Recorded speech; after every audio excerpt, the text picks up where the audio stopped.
हो काका, मागे हो काका, थोडं मागे.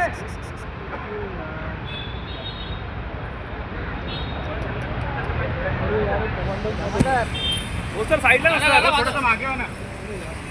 भाई भाई भाई भाई भाई भाई भाई भाई भाई.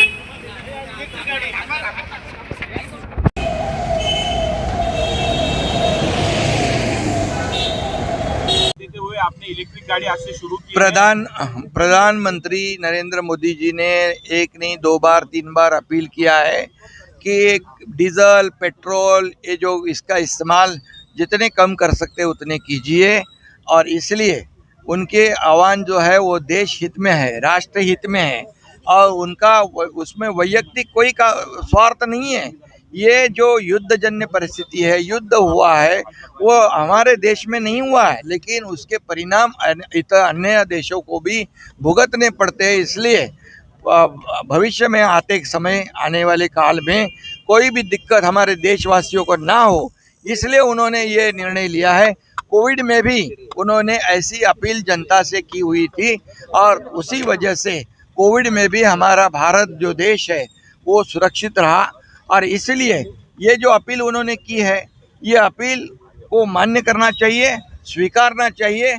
और इसलिए मैं खुद भी एक ईवीएम, ये इलेक्ट्रिक व्हीकल जो गाड़ी है, इलेक्ट्रिक व्हीकल से मैं जा रहा हूँ। और हमारे जो कॉन्वॉय में जितनी भी गाड़ियाँ, जो आवश्यक गाड़ी जितनी है, सुरक्षा विषयक जितनी भी गाड़ी है, उसको रखकर बाकी गाड़ी भी जितने कम कर सकते हैं उतने कम करूँगा।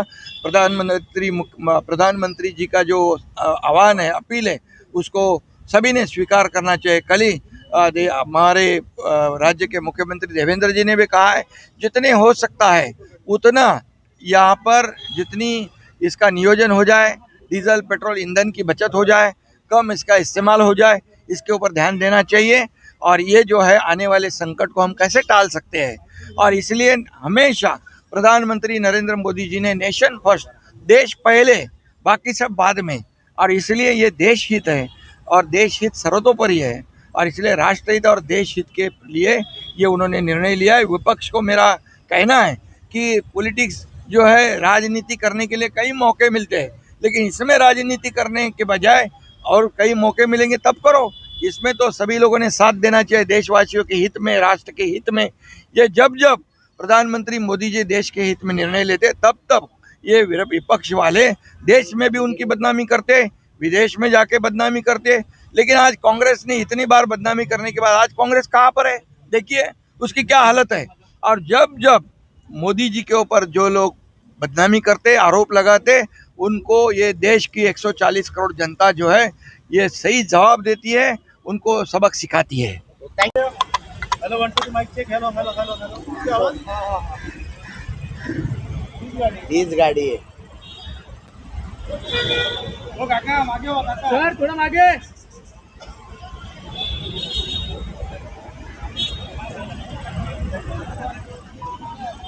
हो सर, साईडला थोडंसं मागे हो ना. भाई भाई भाई भाई भाई भाई. हे थांबा थांबा थांबा थांबा बाकी कोणाला येऊन देऊ नको इकडे. हो हो. काही करू नका, थांबा. थांबा थांबा. सर, मोदींच्या आवाहनानंतर इलेक्ट्रिक ताफ्यात, तुमच्या ताफ्यात इलेक्ट्रिक वाहन दाखल झालेला आहे. आपण देखील पाठिंबा दिलेला आहे या मोदींच्या आवाहनाला.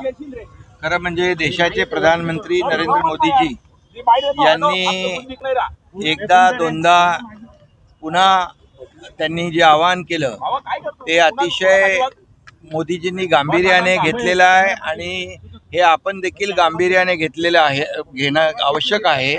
कारण प्रधानमंत्री मोदीजींनी एकदा दोनदा तीनदा जे आवाहन केलं ते भविष्यामधली परिस्थिती, आपल्या देशाची युद्ध जरी दुसऱ्या देशात सुरू असलं तरी सुद्धा त्याचे परिणाम, युद्धाचे परिणाम इतर देशांना भोगावे लागतात. म्हणून जसं कोविडमध्ये देखील प्रधानमंत्री मोदीजींनी जनतेला अपील केलं होतं, आवाहन केलं होतं, त्यावेळेस देखील जनतेने त्यांचं अपील स्वीकारलं होतं.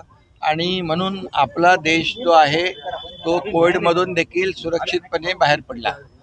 आता हे जे अपील केलेलं आहे, आवाहन केलेलं आहे, राष्ट्रहित डोळ्यासमोर ठेवून, देशहित डोळ्यासमोर ठेवून केलेलं आहे.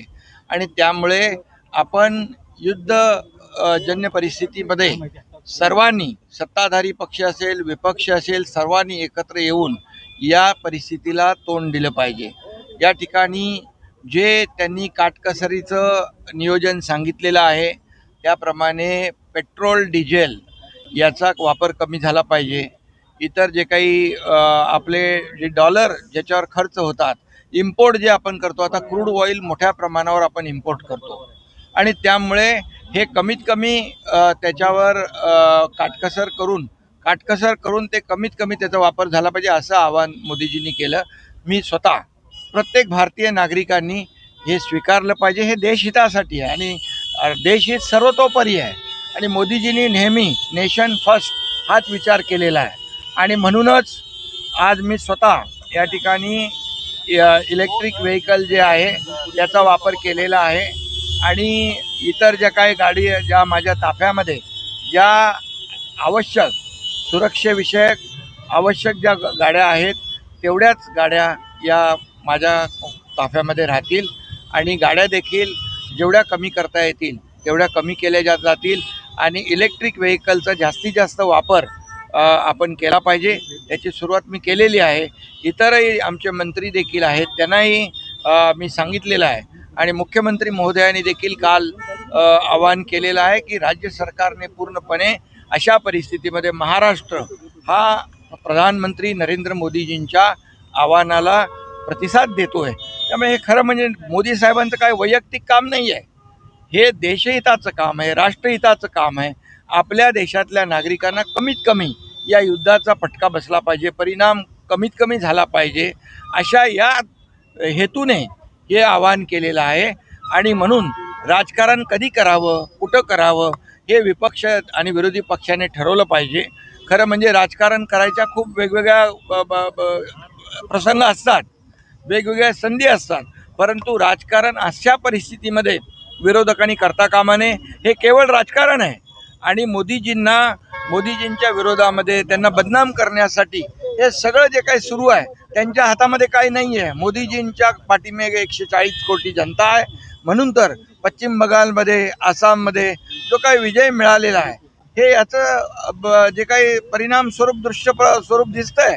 आणि म्हणून मी देखील महाराष्ट्रातल्या नागरिकांना आणि सर्वांना आवाहन करतो की आपण याची पेट्रोल, डिझेल जे काही त्याची कमीत कमी त्याचा वापर कसा होईल, नियोजन कसं होईल या दृष्टीने आपण पाहिलं पाहिजे. हे देशहितासाठी, राष्ट्रहितासाठी आवश्यक आहे. सर, मुख्यमंत्र्यांनी आदेश केले की आता विमानं देखील आता वापरता येणार नाही.